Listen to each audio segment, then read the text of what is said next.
Assalamu alaikum, hello and welcome to the second video of Becoming a Brilliantly Equipped Super Teacher, Becoming a Best series, a production of East Meets West Educational Services. I'm Muhammad Ali. Videos under this hashtag, EMW Teaching Tips, are dedicated to my fellow teachers and anyone who cares about education. They always give research-proven ideas. Today, we will talk about the differences between rules and procedures. So let's get started. In the first introductory video of the Best series, we talked about how important a teacher's job is. Simply, it's our job, teachers, that prepares everyone else in the whole world to do theirs. To do our job well, we need to follow research-based practices. This is a point that cannot be overstated.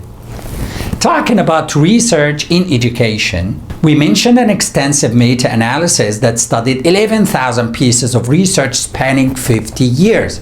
And what does it tell us? Classroom management is the most important factor in determining whether students will learn anything. A thought that I left you with in my first video was whether you see your job as a teacher more of a doctor's or a police officer's. Do you give your students steps to follow in your classroom and work with them to master these steps as doctors do with their patients?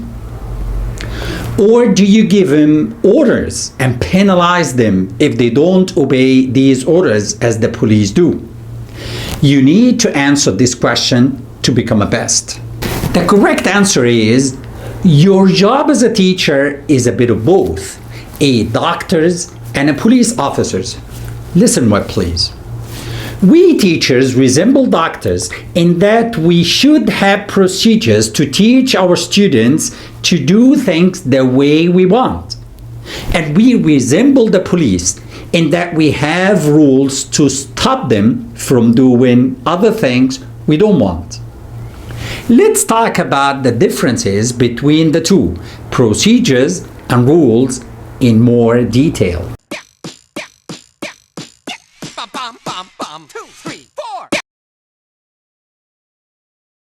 First, a procedure teaches students how to do academic things correctly, while rules seek to stop students from doing the wrong things. Let me give you an example. Ali is a new student who has just registered in your school. When you tell him that he needs to write his answers with a pen, this is an academic thing. This is a procedure.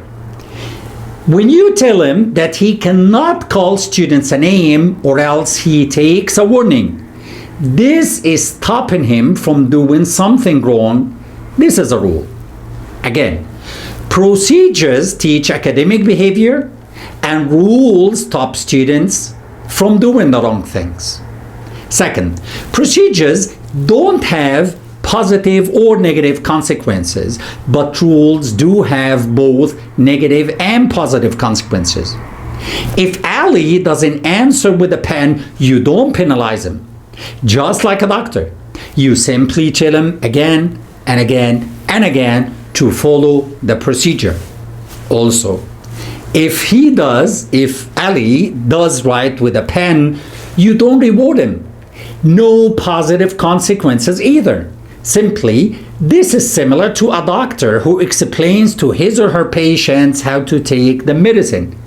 And the patient simply does. If the patient does the right thing, the doctor does not give him or her a reward. Again, procedures don't have any negative or positive consequences. Rules, on the other hand, have both positive and negative consequences. If Ali calls another student a name, you immediately give him a negative consequence, the warning you had told them about. Some teachers wrongly call negative consequences punishment. They're not. They're simply consequences or the results of a choice that the student had made. Anyway, after some time, when Ali listens to you and does not call anyone a name anymore, you give him what? A reward, a positive consequence. Just like traffic officers in many countries, they will give you negative points if you don't obey the law. If you obey the law and not take any negative points for a year, you pay less when you renew your driving license as a reward. Again, rules have negative and positive consequences. Procedures do not. Finally, procedures differ from one teacher to the other. A long time ago, I worked with a teacher called Marwa. She would allow her students to interrupt her with questions without taking permission while she is explaining the lesson. In my classroom, however, the procedure was and still is to wait till it's the right time to do so. So the same action is okay in one class but wrong in another. Without being told about the procedures in your class, students won't know how to function in your lessons. They will wonder, what do you like or dislike us to do? On the other hand, rules apply across the board in the whole school. They come from the Ministry of Education, the school district, or the school administration and apply to everyone. Again, procedures differ from one teacher to the other. Rules are the same for all teachers. This table here summarizes the differences between procedures and rules. You can pause the video for a second now to remind yourself of the three differences.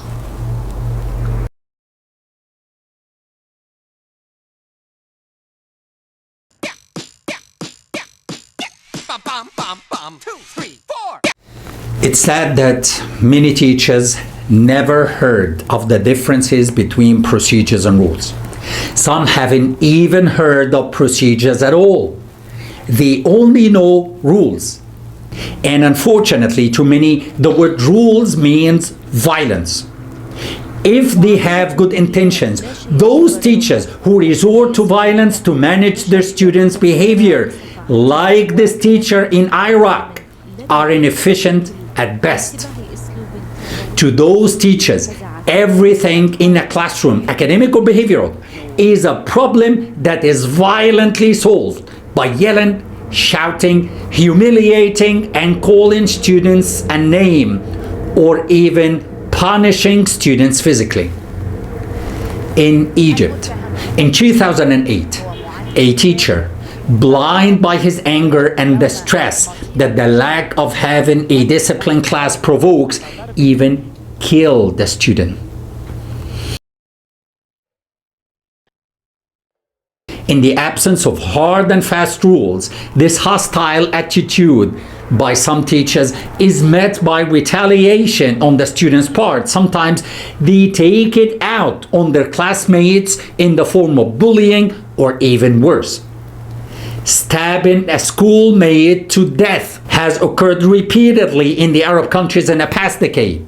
For example, twice in 2011 in Jordan, in 2014 and 2015 in Morocco, in 2019 in Saudi Arabia, and in the Sudan, to mention but a few heartbreaking accidents. Sometimes the victims of school violence strike back at their teachers. In Egypt again, in 2014, a student killed the teacher.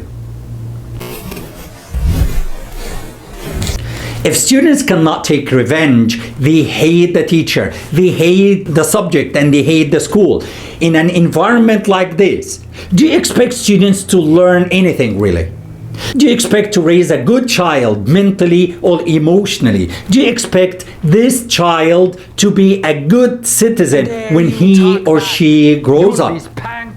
Don't you think they will exhibit the same violent demeanor when they become an adult in dealing with others? The violence we see in our streets is the direct result of the violence we teachers perpetrate in our schools.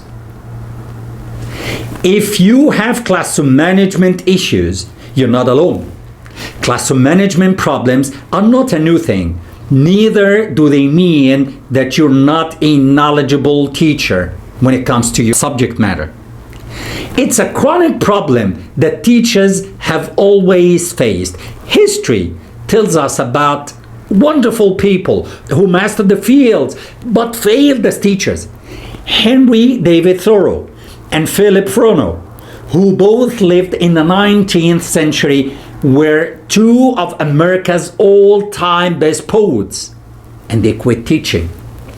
I have numerous examples from my own experience too.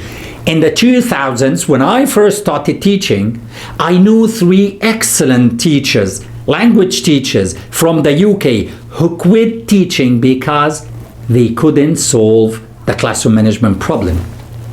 I knew another talented math teacher from the Middle East whose marital life was ruined, partly because of the burnout at school. Many of us know teachers or had teachers who quit their jobs or wished they could, simply because they failed to manage their students. They hated their work as teachers, and their students were not big fans of them either. Having classroom management issues is not a problem. Not seeking a solution is. So what is the right way to manage our classrooms with dignity and without any violence?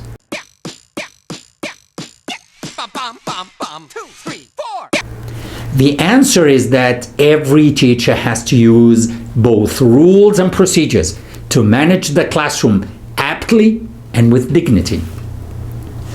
Before you give me that "you don't know my students" excuse, please understand that I'm not at all for being lenient with students.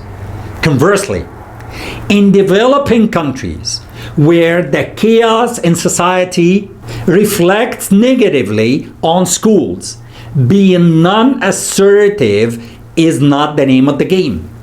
The police in developed countries in which the law is respected is a very good example of what I am calling for. In those countries, if you break the law, you will get arrested, go to court, be found guilty, and even go to jail. Yet nobody will deny you your rights or even call you a name. Why? The law gives them the right to arrest you, but doesn't give them the right to insult you. As simple as that. What I'm calling for is the code of conduct from the Ministry of Education be enforced, and everyone, students, teachers, parents, and school administration goes by it. I tried to get the codes of conduct from as many Arab countries as I could to put them in one folder that everyone can access anywhere in the world. But out of the 22 Arab countries we have, I got my hands on only 4, from Palestine, Egypt, Jordan, and Saudi. Therefore, I ask my friends and viewers in the remaining 18 Arab countries and any other country you're watching this video from to send me the codes of conduct in the country where you teach, so that I add them to the folder for everyone's benefit. Another thing you need to do: when you get your hands on the code of conduct in the country where you teach, share it with other teachers in your school and with your students too. This is the Constitution the whole school should respect and go by. The question now is, how can we apply the rules in our schools exactly? This is what I'm going to share with you next video, video 3 on rules. Should you wish to learn more about the differences between rules and procedures, check the book The First Days of School by my hero, Dr. Harry Wong, available on Amazon. I hope you like this video, and don't forget to watch the first video here and follow me on Facebook or subscribe to my YouTube channel so that you can watch the coming videos. Most importantly, share this video with others. As we said, the more people who apply the ideas in this series, the more successful the result. Thanks for watching, and I'll see you next video. Assalamu alaikum.